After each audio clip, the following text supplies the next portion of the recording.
प्रिय छात्र छात्राओं, आज हम अपने बीए पार्ट सेकंड के दूसरे पेपर भारत के सांस्कृतिक इतिहास की मुख्य धाराओं के अंतर्गत काल के प्रवाह में चित्रकला यानी कि भारतीय चित्रकला के इतिहास के बारे में बातचीत करेंगे।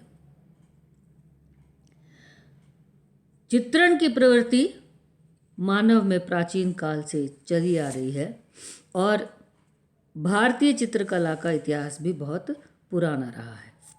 जब मनुष्य गुफाओं कंदराओं में रहता था, आदिम अवस्था में रहता था, उस समय भी वह अपनी भावनाओं की अभिव्यक्ति चित्रों के माध्यम से किया करता था। पाषाण काल में ही मानव ने गुहा चित्रण करना आरंभ कर दिया था, जिसका उदाहरण हमें भारत में होशंगाबाद और भीमबेटका की गुफाओं में बने मानव चित्रण के रूप में दिखाई देता है। इन चित्रों में शिकार करते हुए मानव समूहों, स्त्रियों तथा पशु पक्षियों आदि के चित्रण हमको मिलते हैं। ये सभी चित्र शैली में प्राय आदिम हैं, अर्थात पूर्व ऐतिहासिक हैं। इस तरीके से हम ये देखते हैं कि चित्र के रूप में अपनी अभिव्यक्ति सृष्टि के जन्म के साथ ही मनुष्य के द्वारा करती हुई दिखाई पड़ती है। जो कला का उद्गम और विकास सृष्टि के जन्म के साथ में हुआ है, उसके साथ ही मानव संस्कृति का विकास भी हुआ है और प्रत्येक युग में मानव संस्कृति का विकास उन युगों की विभिन्न परिस्थितियों के अनुसार विभिन्न प्रकार से हुआ है। इस तरीके से अगर हम देखें तो मनुष्य ने अपनी अनुभूतियों की स्वतंत्र अभिव्यक्ति, अपनी मूक भावनाओं की अभिव्यक्ति अनगढ़ पत्थरों के यंत्रों तथा तूलिका से टेढ़ी मेढ़ी रेखाकृतियों की रूप में गुफाओं और चट्टानों की भित्तियों पर अंकित करके की है। आदि मानव की ये कलाकृतियाँ उसके जीवन की कोमलतम भावनाओं और संघर्ष में जीवन की सजीव झांकियाँ प्रस्तुत करती हैं। इन असंख्य चित्राकृतियों के अवशेषों के आधार पर चित्रकला की एक निश्चित परिभाषा निर्धारित हुई कि किसी समतल धरातल, चाहे वो भित्ति हो, काष्ठ फलक हो, पर रंग तथा रेखाओं की सहायता से लंबाई, चौड़ाई, गोलाई तथा ऊंचाई को अंकित कर किसी रूप का आभास करना चित्रकला है। प्रागैतिहासिक मानव प्रकृति की गोद में रहकर प्राकृतिक स्रोतों से प्राप्त सामग्री पर निर्भर रहता था और अपना जीवन यापन करता था और जिस वातावरण में रहता था उसका वह चित्रण करता था। तो प्रागैतिहासिक मानव क्योंकि आखेटक और संग्रहक था, इसलिए उसकी चित्रण में भी जो चित्रण शैली है उसमें भी हमें यही विषय दिखाई देते हैं। हजारों वर्षों के इस कालखंड में फैली हुई प्रागैतिहासिक शैल चित्रकला का मतलब प्रस्तरों के ऊपर, पत्थरों के ऊपर जो चित्र बनाए गए हैं, तो उस शैल चित्रकला को हम अध्ययन की सुविधा की दृष्टि से 3 कालखंडों में विभाजित करते हैं। पहला है पूर्व पाषाण काल, जिसे मेगालिथिक एज भी कहा जाता है, जो 3000 ईसा पूर्व से 30,000 ईसा पूर्व से 25,000 ईसा पूर्व तक की थी। मध्य पाषाण काल, जिसे मेसोलिथिक एज भी कहा जाता है, 25,000 ईसा पूर्व से 10,000 ईसा पूर्व तक की है। और तीसरा है उत्तर पाषाण या नव पाषाण काल, जिसे नियोलिथिक एज कहा जाता है, वह 10,000 ईसा पूर्व से 3,000 ईसा पूर्व तक की है। इन कालखंडों में जहाँ पूर्व पाषाण काल में आदि मानव प्रकृति निर्मित गुफाओं में निवास करते हुए पत्थर, हड्डी और लकड़ी के मोटे व भद्दे औजार और हथियार काम में लेता था, वहाँ आगे चल कर के उसने इनमें परिमार्जन करना प्रारंभ किया। पुराकालीन मानव ने या प्रागैतिहासिक मानव ने शैल चित्रों, जिसे कि रॉक आर्ट भी कहा जाता है, यानी कि गुफाओं की भित्तियों के ऊपर जो चित्रण किया गया है उसको शैल चित्र कहा गया है। तो प्रागैतिहासिक काल में शैल चित्रों का एक विशिष्ट स्थान है और भारत शैल चित्र धरोहर के क्षेत्र में विश्व के 3 संपन्नतम देशों में एक है। 2 अन्य देश हैं, ऑस्ट्रेलिया और दक्षिणी अफ्रीका। मानव जीवन के तात्कालिक जीवन एवं परिवेश की हमें स्फुट और अस्फुट झांकियां इन शैल चित्रों में दिखाई देती हैं। एक समूह में 1 से 100 तक चित्रित शैलाश्रय या शैल चित्र हमको मिलते हैं, जो लद्दाख से लेकर दक्षिण में तमिलनाडु तक, पश्चिम में बाड़मेर से लेकर के मणिपुर तक फैले हुए हैं। भारत में हमें शैल चित्र वीथिकाओं के लगभग 500 समूह ज्ञात हुए हैं। मध्य प्रदेश में भोपाल के निकट भीमबेटका नामक जो स्थल है वह शैल चित्रों का खजाना है। आदमगढ़ होशंगाबाद, भीमबेटका रायसेन, पान भुराड़िया जो स्थल हैं जो कि विंध्य और सतपुड़ा पहाड़ी की आश्रय के अंतर्गत है, वहाँ हमें आदि मानव के शैल चित्रों की एक वीथिका, या ये कहना चाहिए कि एक पूरी की पूरी झांकी, एक आर्ट गैलरी हमको इन जगहों पर प्रागैतिहासिक मानव की द्वारा उकेरी गई शैल चित्रों की वीथिका हमको यहाँ पर मिलती है। इनमें से भीमबेटका के शैल चित्र के जो समूह हैं उन्हें यूनेस्को के द्वारा विश्व धरोहर के रूप में घोषित किया गया है। ये जो शैल चित्र हैं, इन शैल चित्रों से हमें तात्कालिक राजनीतिक, आर्थिक, सामाजिक जीवन के रूप में जानकारी मिलती है। इन शैल चित्रों के जो चित्रांकन है वो मुख्य रूप से आखेट का दृश्य, युद्ध का दृश्य, पशु पक्षी, जलचर दृश्य, व्यक्ति चित्र, नृत्य और धार्मिक चित्रण हमको इन चित्रों में मिलता है। मध्य प्रदेश के इन स्थानों के अलावा रायसेना, रीवा, पन्ना, छतरपुर, कटनी, सागर, नरसिंहपुर, बस्तर, चंबल की घाटी आदि अनेक क्षेत्र हैं जहां हमें आदि मानव के दैनिक जीवन की कहानी रेखाओं और रंगों से चित्रित प्राप्त होती है। चित्रांकन की ये जो शैल चित्र शैली है, यह हमें पाकिस्तान स्थित चारगुल से लेकर पूर्व में उड़ीसा तक, उत्तर में कुमायूं की पहाड़ियों से लेकर केरल तक के क्षेत्र में प्राप्त हुए हैं। बिहार के चक्रधरपुर, सिंघनपुर, शाहाबाद स्थानों पर दरी चित्रों में लेटी और शिकार करती मानव आकृतियां हमें मिली हैं। इनके अतिरिक्त हमें उत्तर प्रदेश में भगईखोर, कंडाकोट, लिखुनिया, कोहबर, घोड़बंगर, मलरुरिया, महदरिया आदि स्थलों पर भी शैल चित्र हमको प्राप्त हुए हैं। यहाँ हमें गुफाओं में मानव की अभिव्यक्ति के चित्र गुफाओं की छतों और दीवारों पर प्राप्त हुए हैं। इसी तरीके से मोहरा पत्थरी, बाधा पत्थरी, सहवाई पत्थरी, लखहट पत्थरी नामक पहाड़ियों में भी हमें आदिम चित्रों के उदाहरण मिले हैं।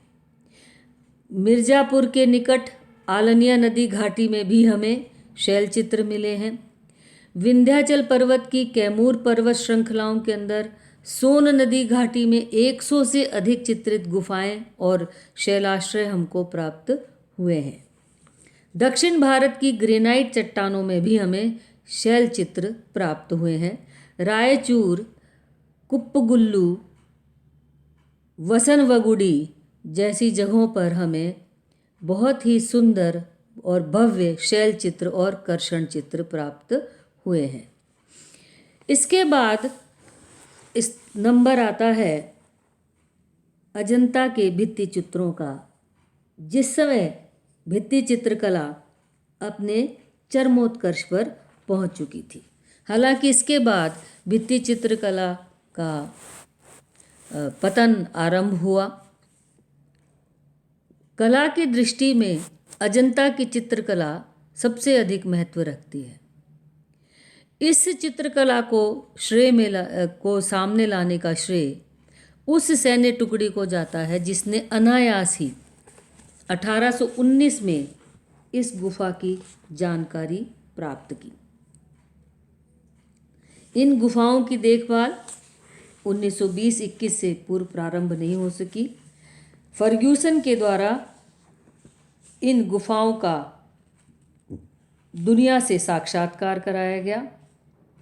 अजंता के जो फ्रेस्को हैं, यानी अजंता के जो भित्ति चित्र हैं, जिनको लेडी हर्मिंगम ने फ्रेस्को नाम दिया था, ये जो फ्रेस्को चित्रण है ये गीले प्रस्तर पर किया जाता है। तो अजंता में पहली बार हमें इस प्रकार के चित्र मिले और इन चित्रों के आधार पर इन गुफाओं को पुरातात्विक विभाग को सौंपा गया और इन चित्रों के संरक्षण का कार्य किया गया। ये जो चित्र हैं, अजंता की गुफाओं के चित्र, ये सौंदर्य, स्फुट अभिव्यक्ति, वर्ण रचना, अनुपात एवं प्रभावशाली समन्वय के कारण मोहक है। छाया और प्रकाश के चारु मिश्रण से मूर्तियों के अंग प्रत्यंग की सुकुमारता, सुघड़ता एवं भाव भंगिमा को बड़ी कुशलता के साथ अभिव्यक्त किया गया है। अजंता की कला में आध्यात्मिक भावना और तत्व ज्ञान दोनों ही विषय मौजूद हैं। चित्रों की विषय वस्तु को मोटे तौर पर 3 भागों में विभक्त किया जाता है: अलंकारिक, रूपभेदिक चित्र और वर्णनात्मक चित्र। अजंता की जो ये विश्व प्रसिद्ध गुफाएं हैं, ये महाराष्ट्र राज्य के औरंगाबाद जिले में लगभग 100 किलोमीटर दूर, जलगांव स्टेशन से 55 किलोमीटर दूर, फरदापुर गांव से लगभग 6 किलोमीटर दूर स्थित है। ये जो गुफाएं हैं ये हरि श्रृंगार से आच्छादित मनोरम नीरव घाटी में है। ये गुफाएं अर्धचंद्राकार पहाड़ी को काटकर निर्मित की गई हैं और इनकी संख्या 29 है। और ये 2 प्रकार की गुफाएं हैं, चैत्य और विहार। चैत्य गुफाएं संख्या में बहुत कम हैं। इनमें वृत्तायत क्षेत्र में पीछे की ओर एक स्तूप बना हुआ है, जिसका मतलब यह है कि यह स्थल पूजा के लिए प्रयोग में किया जाता था। गुफा संख्या 9, 10, 19 और 26 चैत्य हैं और बाकी विहार या भिक्षुओं के आवास हैं। 9 और 10 नंबर की गुफाओं के चित्र शुंगकालीन हैं और बाकी चित्र गुप्तकालीन प्रेरणा के हैं। दूसरे प्रकार की गुहाएं विहार हैं। ये संख्या में अधिक हैं और बौद्ध भिक्षुओं के निवास के लिए बनी हुई थी। इन गुफाओं में एक बड़े कक्ष को 3 और की दीवारों को खोदकर छोटे छोटे कक्ष बनाए गए हैं जिनमें भिक्षु रहते थे। और परंपरागत रूप से इन विहारों और चैत्यों की दीवारों, स्तंभों और छतों पर जहाँ भी स्थान मिला चित्र हमको प्राप्त हुए हैं। अजंता की जो सभी 29 गुफाएं हैं वो 2 युगों में उत्कीर्ण हुई हैं। गुफा संख्या 8 से 13 तक की गुफाएं हीनयान संप्रदाय के समय ईसवी सन के प्रारंभ के पूर्व में और शेष का निर्माण महायान युग में हुआ है। वाकाटक अभिलेखों के आधार पर 1, 2, 16 और 17 गुफाओं का निर्माण 5वीं शताब्दी ईस्वी में हुआ। इसमें गुफा संख्या 8, 12 और 13 में कोई चित्र नहीं है, लेकिन शेष गुफाएं चित्रों से सज्जित हैं। हालांकि दुर्भाग्य से देखभाल के अभाव में, या ये कहना चाहिए अज्ञानतावश, लोगों के द्वारा बहुत सारे चित्र खराब हो गए हैं और केवल 1, 2, 9, 10, 16 और 17 में ही कुछ चित्र देखे जा सकते हैं। अजंता के जो चित्र हैं वो किसी एक काल, एक शासक या एक शासन की देन नहीं है। इन्हें लगभग 8-9 शताब्दियों के सुदीर्घ काल में लिखा गया है, लेकिन द्वितीय शताब्दी ईसा पूर्व के पश्चात कई शताब्दियों तक चित्र नहीं लिखे गए। अधिकतर चित्र गुप्त, वाकाटक और चालुक्य काल के हैं और अधिकांश चित्र मलिन हो गए हैं। अजंता के चित्रों के जो विषय हैं, सज्जा, आकृति रेखांकन और विषय परक विवरण है। इन भित्ति चित्रों में मुख्यतः बुद्ध के जीवन और जातकों के प्रसंग दर्शाए गए हैं। एक से दूसरे दृश्य के बीच कोई विभाजक रेखा नहीं है। एक चित्र दूसरे में और दूसरा तीसरे में मिलता है। चित्रांकन अत्यंत कुशलतापूर्वक केंद्रीय आकृति की ओर आकर्षित है। चित्रांकन में परिप्रेक्ष्य नहीं है, लेकिन पृष्ठभूमि की आकृतियों को चित्र में आगे बनी आकृतियों से ऊपर रेखांकित करके गहराई का भ्रम दिया गया है। अलंकरण रूपों में अभिरचनाएं, कुंडलित सज्जा पट्टी, पशु आकृतियां, फूल और पेड़ हैं। सुंदर आकृतियां अथवा असाधारण और मिथकीय चरित्र जैसे सुपर्ण, गरुड़, यक्ष, गंधर्व और अप्सराओं की आकृतियों को चित्रों में स्थान के अपूरण में मुक्त भाव से उपयोग में लाया गया है। गुफा संख्या 1 और 2 में जो चित्र हैं वो नवीनतम है, जो शायद 7वीं शताब्दी की रचना है। मृत्युशैया पर राजकुमारी के दृश्य चित्र में दर्शित कारुणिकता और भाव प्रवणता की अभिव्यंजना तथा एक कथा के माध्यम से बताने के स्पष्ट शैली की भूरी भूरी प्रशंसा हुई है।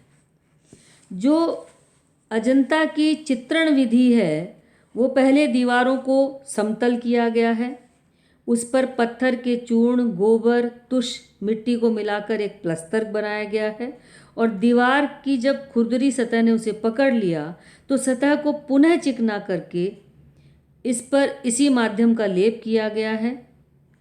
प्राचीन परंपरा में इसे त्रिज लेप कहा जाता है।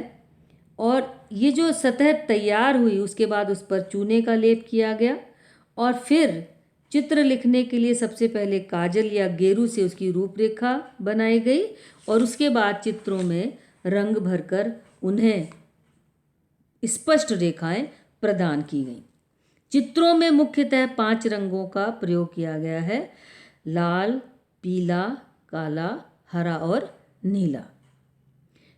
ये जो सभी रंग हैं ये स्थानीय रूप से उपलब्ध प्राकृतिक वस्तुओं से ही बनाए गए हैं। अजंता की जो चित्रण शैली है, जो चित्र शैली है, उसमें हमें 3 चीज़ें स्पष्ट रूप से दिखाई देती हैं। पहली तो प्राकृतिक जगत का सुंदर चित्रण हमको इसके अंदर दिखाई देता है। दूसरा, बुद्ध और बोधिसत्वों के चित्रों का चित्रण हमको दिखाई देता है। तीसरा, जातक कथाओं के वर्णनात्मक दृश्य हमें अजंता के अंदर दिखाई देते हैं। अजंता शैली की जो प्रमुख विशिष्टता है वह है कि रेखाओं का असाधारण प्रभुत्व, अंग व भाव भंगिमाओं को भावमयी भाषा से दर्शाना और विषयों की विविधता और नारी चित्रण में चरम उपलब्धि, प्रकृति अलंकरण एवं आलेखन और मुख्य आकृति को बड़ा और प्रभावशाली दिखाना। इस प्रकार हम ये देखते हैं कि अजंता चित्रकला के अंतर्गत चित्रकार ने बहुत ही कुशल मानवीय जीवन के प्रति उदार और हमदर्द अभिव्यक्ति को प्रस्तुत किया है। वैराग्य और त्याग के इन मंदिरों में जीवन का कोई भी अंग हमें अछूता नहीं दिखाई देता है। संक्षेप में हम ये कह सकते हैं कि अजंता के भित्ति चित्रों में हमें स्वाभाविकता, सौंदर्य, सामंजस्य, औचित्य और विचारों की सौंदर्य अनुभूति दिखाई देती है। बौद्ध चित्रकला के बाद मुगल चित्रकला जिस पर हमें फारसी प्रभाव दिखाई देता है, जो विदेशी आक्रांताओं के रूप में जो मुसलमान भारत आए थे, वे अरब और फारस से अपने साथ में बहुत सारी कलात्मक अभिव्यक्ति लेकर के आए थे।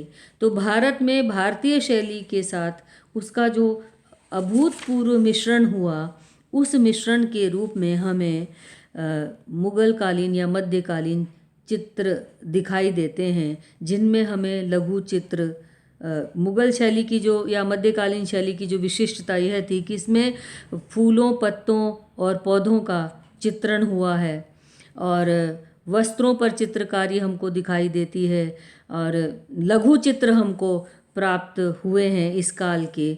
उन चित्रों का चित्रांकन हमको दिखाई देता है।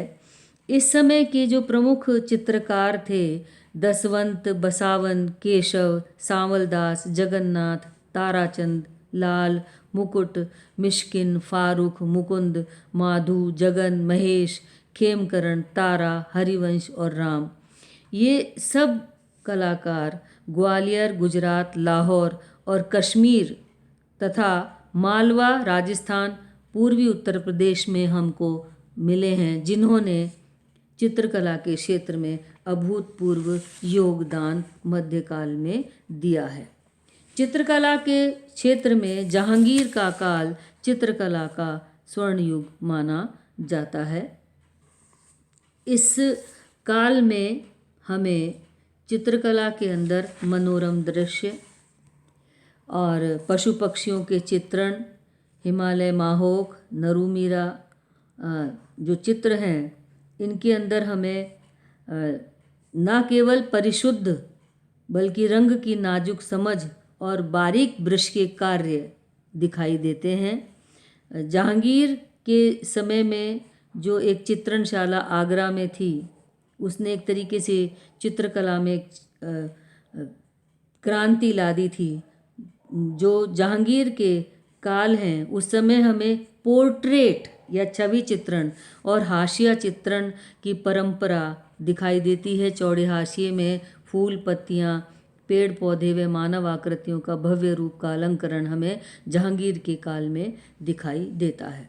जहांगीर के बारे में तो ये कहा जाता है कि जहांगीर ने स्वयं अपनी आत्मकथा तुझू के जहांगीर या जहांगीरनामा में लिखा है कि चित्रकला में मेरी रुचि और ज्ञान इस सीमा तक पहुंच गया कि यदि मेरे सम्मुख किसी भी मृत अथवा जीवित चित्रकार की कलाकृति प्रस्तुत की जाती है और मुझे उस चित्रकार का नाम नहीं बताया जाता है, तो मैं तुरंत बता देता हूँ कि यह चित्र अमुक चित्रकार के द्वारा बनाया गया है। और यदि एक चित्रकार ने चेहरा बनाया है और उस चेहरे में आँखें और भौहें किसी दूसरे चित्रकार ने बनाई है, तो मैं यह भी फ़र्क बता सकता हूँ कि चेहरा किसने बनाया और आँखें और भौहें किसके द्वारा बनाई गई हैं। इस तरीके से हमें देखते हैं कि मुग़ल काल में जहांगीर के समय में चित्रकला अपने चरमोत्कर्ष पर देखी गई और बहुत ही सुंदर चित्रण हमें उस काल का दिखाई देता है। आधुनिक काल में 18वीं शताब्दी में पाश्चात्य चित्रकला शैली का जब भारतीय चित्रकला के साथ समावेश हुआ, तो आधुनिक चित्रकला का जन्म हुआ। कलकत्ता, मुंबई और मद्रास में यूरोपीय मॉडल पर आधारित जो कला स्कूल स्थापित हुए, उन कला स्कूलों के अंतर्गत जो नई चित्रकला शैली उत्पन्न हुई, उसके लिए हमें जैसे त्रावणकोर के राजा रवि वर्मा ने जो मिथकी और सामाजिक विषय वस्तु पर आधारित तेल चित्र बनाए, रविंद्रनाथ टैगोर और अवनींद्रनाथ टैगोर तथा E.B. हेवल और आनंद केहटिश कुमार स्वामी ने बंगाल कला शैली के अंतर्गत चित्र बनाए। बंगाल कला शैली में शांति निकेतन एक नई शैली उत्पन्न हुई, जिसमें नंदलाल बोस, विनोद बिहारी मुखर्जी जैसे बड़े चित्रकार हुए। इसी तरीके से जैमिनी राय ने उड़ीसा की पट्ट चित्रकारी और बंगाल की कालीघाट चित्रकारी से प्रेरणा प्राप्त कर एक नई शैली का को प्रारंभ किया और सिख पिता और हंगेरियन माता की पुत्री अमृता शेरगिल ने भी एक नए प्रकार की शैली को विकसित किया, जिनके द्वारा भारतीय चित्रकला को सुशोभित किया गया और भारतीय चित्रकला को विकसित किया गया।